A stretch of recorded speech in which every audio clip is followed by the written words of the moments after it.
Students, welcome back to the online education of class 7 science.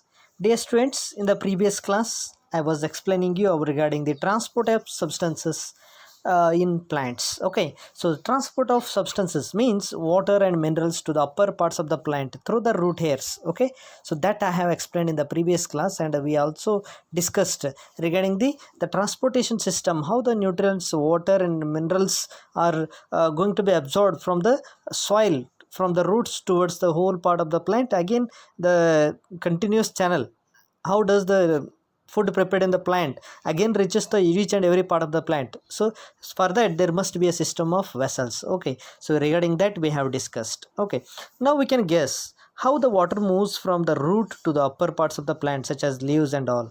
So what kind of transport system is present in plants, that we must know. Then there must be something that must help for the transportation of water and minerals. So regarding that we will discuss in the today's class. Okay, so dear students, as you know, the plants have a pipe like vessels. So as we guessed and as we imagined, the plants have a vessels, okay, pipe like vessels to transport water and nutrients from the soil. Okay, so plants have the pipe like vessels to transport the water and nutrients from the soil. Okay, so the vessels are made up of special kind of cells. Okay, the vessels are made up of special kinds of cells. The vessels are made of special type of cells, so which form the vascular tissue.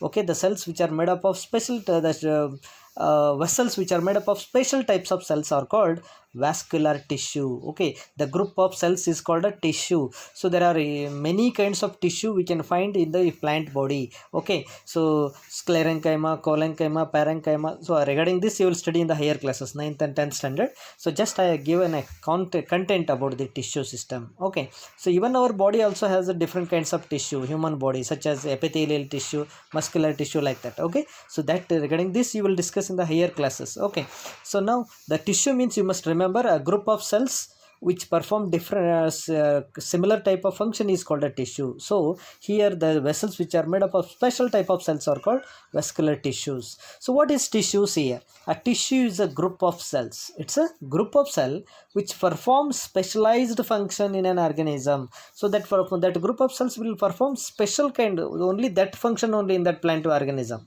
Okay, so that's why it is called as a tissue. So here the vascular tissue, their specialized function is to transport of water and nutrients in the plant. Okay, so transportation of water and nutrients in the plant body, so that function that these vascular tissues do. So that's why these kinds of tissue are called xylem tissue. So the tissue which performs the transportation of water and minerals, it is called as xylem tissue. It is given in the figure 11.7 a. Okay, you can look at it here, figure 11.7 a, you can see. So this is the example of vascular tissue, xylem tissue it is, which conducts the water and minerals.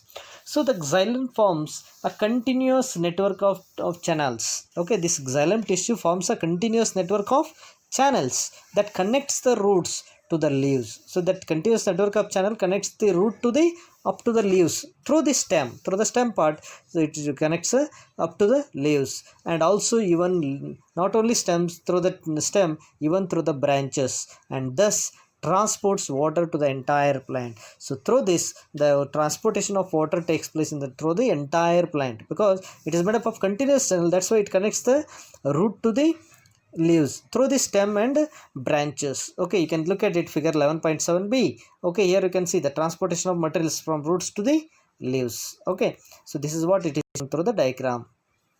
So we know that the leaves synthesize food, they prepare the food. So the food which is prepared in the leaves has to be transported to each and every part of the plant again. So it is not stored in the leaf only, so it has to be transported to each and every part of the plant. Okay, so this is done by the another kind of vascular tissue. It is called as phloem. See, the tissue, the vascular tissue or the tissue which conducts water and minerals is called xylem.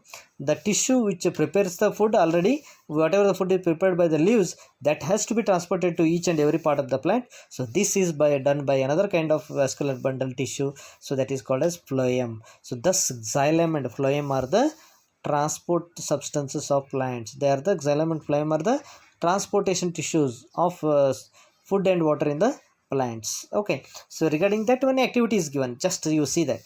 So take a large potato. You have to take one large potato and peel off it. Okay, outer covering. So remove that outer covering and cut one of its ends to make the base flat.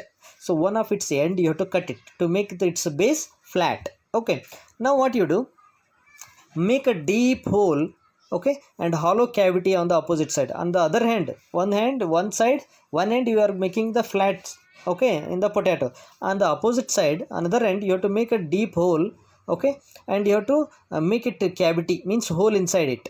Okay, opposite, on the opposite side. Now what you have to do, in that cavity you have to fill up half of the cavity, you have to fill up with the pin in the wall of the potato. Insert one pin, okay, in the wall of the potato. Look at the figure 11.8. Okay, now put the potato into a dish. Now put this potato into the dish which is containing a small amount of sugar solution, a small amount of water. You have to put this potato now into the container which is having a small amount of water.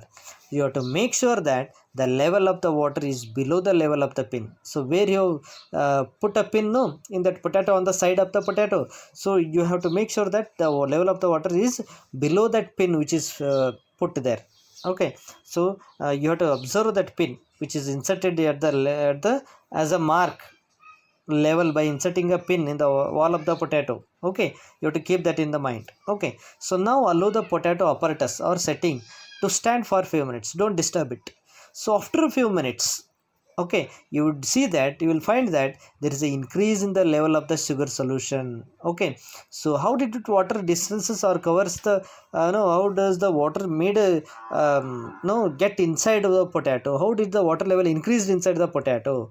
So this is for very short distance, the water can move from cell to another cell. So in the same way, water reaches the xylem, I mean the water reaches through the xylem tissue, through the xylem vessel, from the root to the soil, to the soil part of the root to upper parts of the leaf. Means what happens here is, after sometimes when you observe, the water level has increased above the pin, okay, where it is fixed. Okay, it means that the cells of the potato absorb the water, it is going to be raised.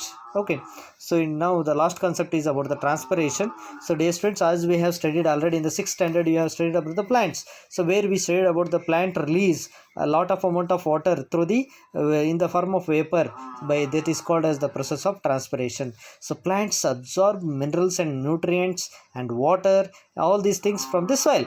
Okay, but not all the water which is absorbed by the plant is utilized by the plant body. So some amount of water which is extra or excess amount of water, so the water evaporates through the stomata. That extra amount of water is going to be evaporates through the stomatal part, okay, which is present on the surface of the leaves. That's which is present in the surface of the leaves, that stomata. Okay, so by the process of evaporation, that excess amount of water is going to be evaporated by the process of evaporation, or that is transpiration.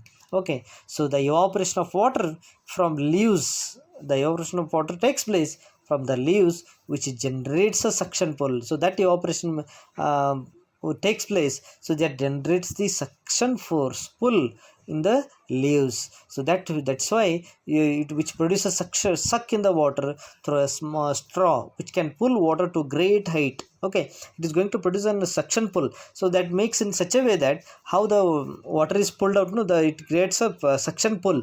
So that's why the water can be pulled in the to a greater heights in the tall trees. So that's why the transpiration also plays very, very important in the plant body. So it plays very important because so transportation is also cools down the plant. So dear students,